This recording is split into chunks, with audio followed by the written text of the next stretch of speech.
You will hear a conversation between an assistant at a community centre and a man who wants to join some evening classes. First, you have some time to look at questions 1 to 6.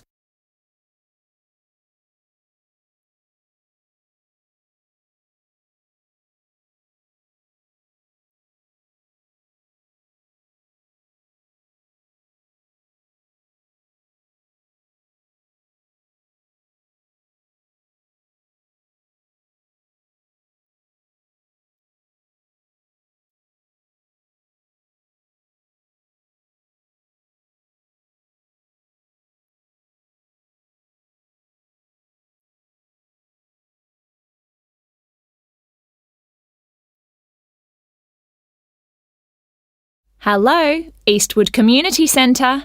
Oh, hello. My name's Andrew Dyson. I'm calling about the evening classes you offer. OK, Mr Dyson. Are there any classes in particular that you're interested in? Yes, you've got a class called Painting with Watercolours, I believe. That's right. It's a popular class, so this term it'll be moving to the hall, so they've got more room. Right. I know it's on Tuesdays, but what time exactly? It was 6:30 last term, but let me just have a look at the details. OK, it'll be 7:30 this time. Probably it suits more people. Well, it's my wife who's really interested, and that'll be good for her because she's home from work by 7:15. That'll give her just enough time to get there. What does she need to bring? OK, well, paints are provided by the tutor, I know that. The information says she'll need just a jar for water and some pencils for drawing. There are also lots of aprons here, so she needn't worry what she's wearing. And the cost for 4 classes is $45, including paints, as I said. OK. Now, we're both quite keen on the Maori language class. There are spaces on the next course, so you could join that. Oh, good. Which room will that be in? When you come in through the entrance of the community centre building, you'll need to go straight up the stairs in front of you, all the way to the top, and it's the small room you'll find there. I see. All right, and let me just check when it's starting. I heard from someone that the July course has been delayed until August. I'm afraid so, and we're halfway through the June course at the moment, so there's not much point you taking that. I guess we'll have to wait then. Well, when you do come, the tutor recommends bringing a small recorder with you, just so you can listen again later. And the cost for 5 classes is currently $40. OK, useful information to know. There's one more class I'm interested in. That's the digital photography class. Oh, I've taken that class myself. The tutor's very good. That'll be in room 9 and it's starting in 2 weeks' time, in the evening, every Wednesday at 6 o'clock. Obviously I need to bring the camera with me. I suppose it'd be useful to have the instructions that go with the camera too? I'd say so. Some people bring along a lot of accessories like extra lenses, but there's really no need for this class. It's mainly focusing on composition really, and getting the most out of the basic camera. That's exactly what I need. And how much does it cost? Let's see. For 4 classes, it's $35. But if you take 8, it works out as $55. So you're making a bit of a saving. $15, that is. I see. Before you hear the rest of the conversation, you will have some time to look at the questions 7 to 10.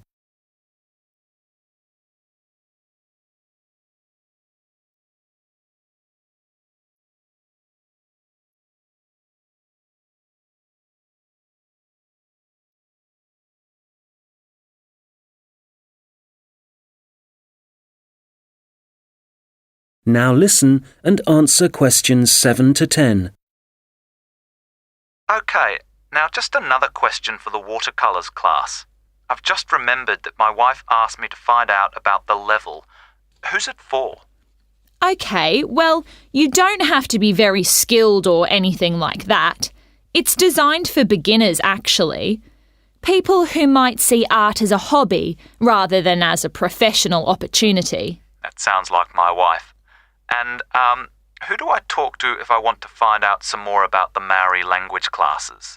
Probably best to talk to the tutor directly. He'll be in the office in about half an hour. His name's Jason Kuai. That's Kahhui. Good. I'll give him a call. Oh, if you do decide to come to the photography class, don't forget to look at your camera battery and make sure it's charged. I know it sounds obvious, but I've seen a few people suddenly find the cameras stopped working right in the middle of class. Yes, I can imagine it'd be easy to forget that. Oh, that reminds me. In the final week of the photography course, is it right that there's a visit to a show in the local area? I work in the city, you see, so I might have to come home early for that one. Yes, they'll decide the date once the class has started. Is there anything else I can... Now turn to Section 2. You will hear a project manager talking to voluntary workers about the tasks that need to be done.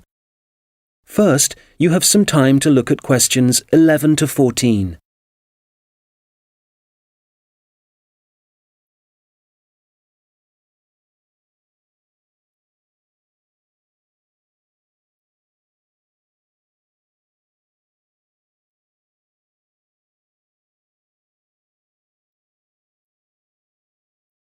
Good morning. It's great to see so many people here. Thank you all very much for coming. Well, as you know, the community gardens at Hadley Park are really not looking as good as they should. Quite bad, really. And although the local council has a budget to deal with some of the problems, we do need volunteers for other tasks. If you don't mind, I'm going to divide you into two groups. So everyone on this side of the room is Group A, and the rest of you are Group B. So, Group A, there are a couple of things we'd like you to help with. First of all, don't worry about any litter or empty bottles you see lying about. One of the local schools has offered to help out with that as part of their own environmental project. The priority for you will be to give us a hand with the new wooden fencing. It needs constructing along parts of the bicycle track, as there are parts which have now fallen down or broken, as I'm sure you've seen. You've probably also noticed that some of the pathways that come from the bicycle track are quite narrow, and there are plans to make them wider, but the council will be dealing with that later in the year. And they've also promised to produce some informational signs about the plants in the gardens. Hopefully, they'll be up in a few weeks' time. The other thing we're doing is getting rid of some of the foreign species that are growing in the gardens and putting back some native plants and trees. So you'll be doing some digging for us and getting those into the ground. So, Group A, there's some items you'll need to bring along with you. I was going to say raincoats, but the forecast has changed, so you can leave those at home. I'd definitely recommend a strong pair of boots. Waterproof would be best.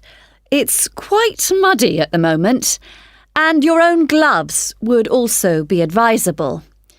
Tools will be available, spades and hammers, that kind of thing. You just need to make sure they go back in the trucks. And, there's no need to worry about food and drink, as we'll be supplying sandwiches and coffee, possibly some biscuits even. Before you hear the rest of the conversation, you will have some time to look at the questions 15 to 20.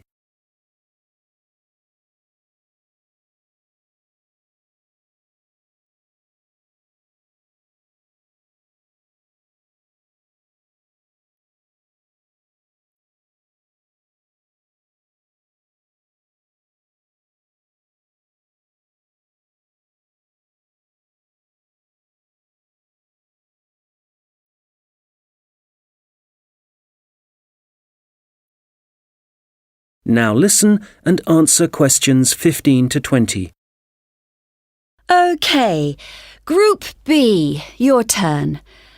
Does everyone have a copy of the plan? Oh, great. OK. We'll all be meeting in the car park. That's on the bottom of the plan. See? Now, if you've been assigned to the vegetable beds, to get there, you go out of the car park and go up the footpath until you reach the circle of trees. There they are, in the middle of the plan. And you see that the footpath goes all the way around them. Well, on the left-hand side of that circular footpath, there's a short track which takes you directly to the vegetable beds. You can see a bamboo fence marked just above them. All right? OK, if you're helping out with the beehives, pay attention. Look again at the circle of trees in the middle of the plan and the footpath that goes around them. On the right side of that circle, you can see that the footpath goes off in an easterly direction, heading towards the right-hand side of the plan. And then the path splits into two, and you can either go up or down. You want the path that heads down. And at the end of this, you see two areas divided by a bamboo fence. And as we're looking at the plan, the beehives are on the right of the fence. The smaller section, I mean.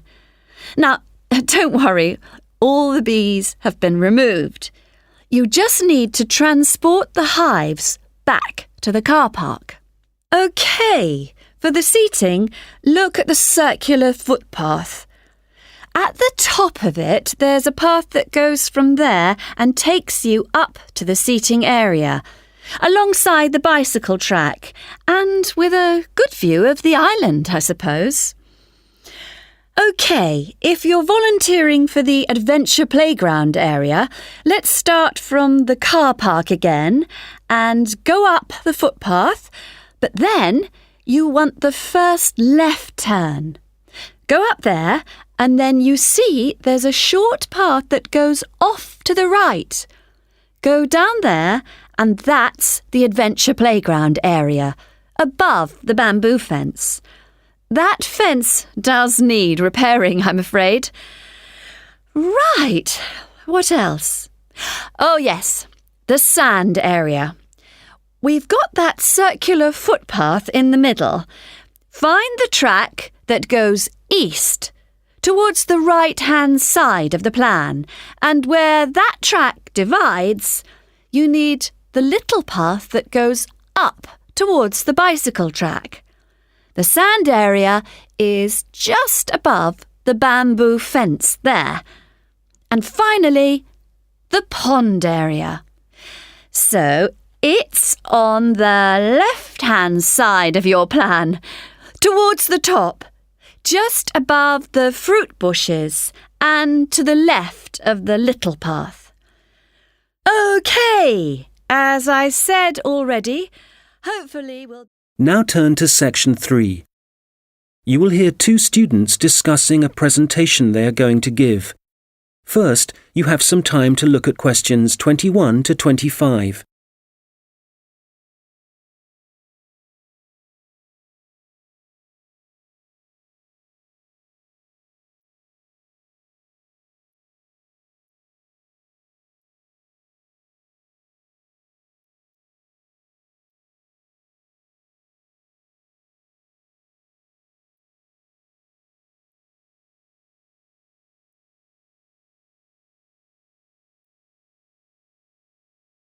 Hi, Robert. Hi. Sorry I'm late. I was just printing off some pages about food waste in Britain. Do you want to include Britain in the presentation? I thought we were concentrating on the USA. Well, it is a global problem, so I thought we ought to provide some statistics that show that. Fair enough. What did you find out? Well, I was looking at a British study from 2013.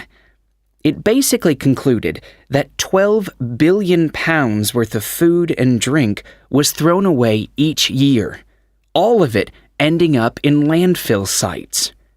Over 8 million tons. And that wasn't including packaging. An incredible amount. Yes, and they were only looking at what households threw away, so there's no information about restaurants and the catering industry. But one thing the study did investigate was the amount of milk and soft drinks that were wasted, and I think it was probably quite unique in that respect. Interesting. You know, in the other European reports I've read, there's one thing they have in common when they talk about carbon dioxide emissions. I know what you are going to say. They never refer to the fuel that farms and factories require to produce the food, and the carbon dioxide that releases? Exactly. We could really cut down on carbon emissions if less food was supplied in the first place.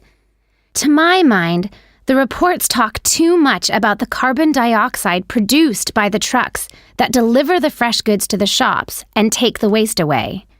They forget about one of the key causes of carbon dioxide. Absolutely.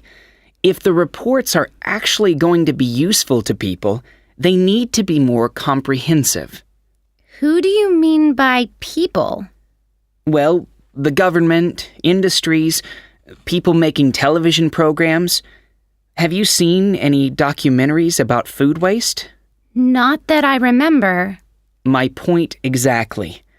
These days, they all seem to be focusing on where your meat, fruit, and vegetables are sourced from. We're being encouraged to buy locally, not from overseas.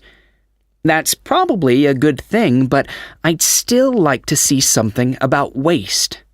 Yes, it's the same with magazine articles. It's all about fat and sugar content, and the kind of additives and coloring in food, but nothing about how it reaches your table and what happens after it ends up in the bin. Well, we've only got 15 minutes for this presentation, so I think we'll have to limit what we say about the consequences of food waste. What do we want to concentrate on? Well, I know some of the other presentations are looking at food and farming methods and what they do to the environment, so I think we'll avoid that.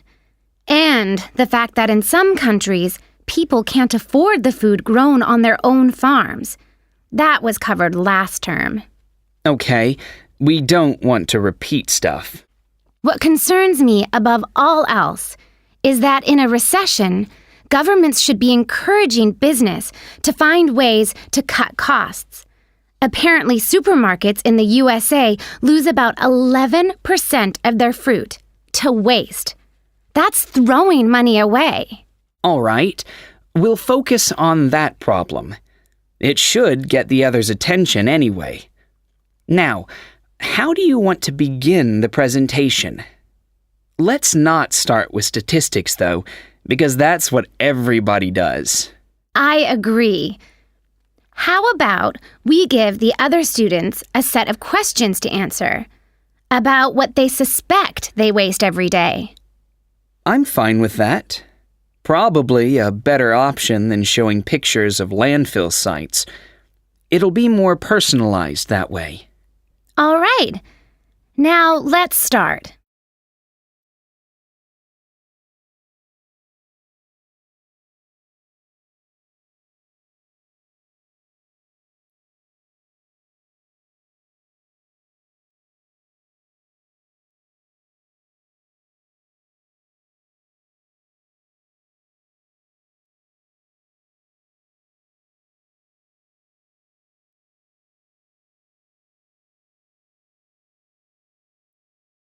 Now listen and answer questions 26 to 30. Okay, shall we now have a look at the projects that different researchers and organizations are working on? For me, The project I really liked was the one at Tufts University. You know, where they've invented tiny edible patches to stick on fresh foods that show you what level of bacteria is present, and so whether you can still eat it. It's a great idea, as it tells you if you need to hurry up and eat the food before it goes off. The other good thing about the patches is that apparently they'll be cheap to manufacture. Good. Then the other thing I thought was great was the Massachusetts Institute of Technology project. I hadn't seen that. Well, they've developed these sensors that can detect tiny amounts of ethylene. Ethylene is the natural plant hormone in fruit that makes them turn ripe, apparently. The researchers think that they can attach the sensors to cardboard boxes, and then supermarkets can scan the sensors with a portable device to see how ripe the fruit inside is. That's got to be a quicker way to check for ripeness than taking each box off the shelf and opening it. Definitely.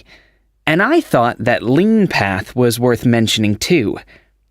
Their waste tracking technology means that caterers can see how much food is being wasted and why. That'll increase profits for them eventually. Yes. And did you read about 0%?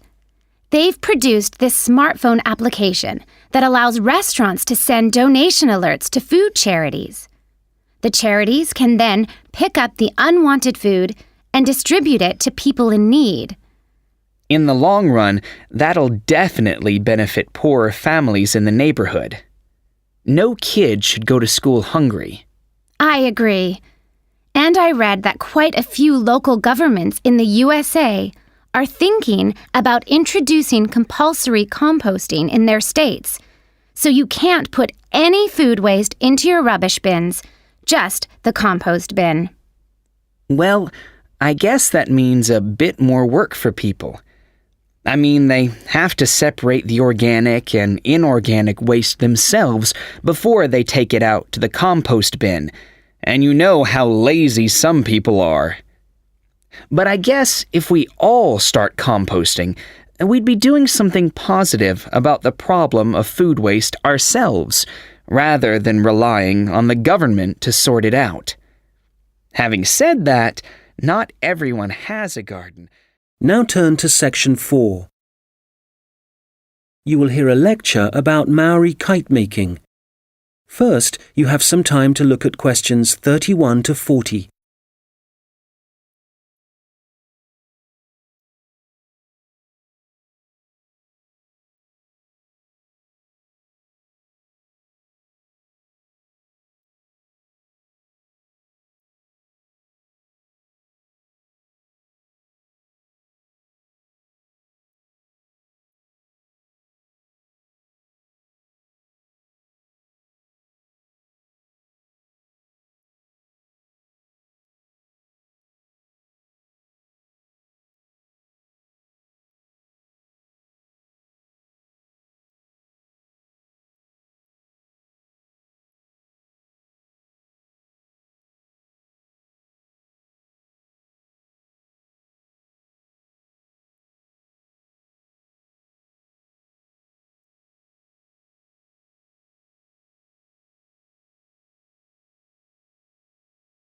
Now listen carefully and answer questions 31 to 40.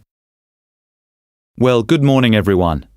As you know, we've been looking at different kinds of art and craft that were practiced by the Maori people of New Zealand, at least before the Europeans began to arrive in the 18th century. So, the focus of this lecture is kite making, how the kites were made, their appearance, and the purposes they served. Well, let's start with the way they were made. As with other Maori artistic traditions, kite making involved certain rituals. So, firstly, only priests were allowed to fly and handle the largest, most sacred kites. There were rules too, for the size and scale of the kites that the priests had to follow, and during the preparation of both small and large kites, food was strictly forbidden. In terms of appearance, kites were frequently designed in the image of a native bird or a Maori god, and sometimes, perhaps less often, a well-known hero. You can imagine that when Maori first arrived in the new country, in New Zealand, it may have taken some time to find suitable materials for their kites.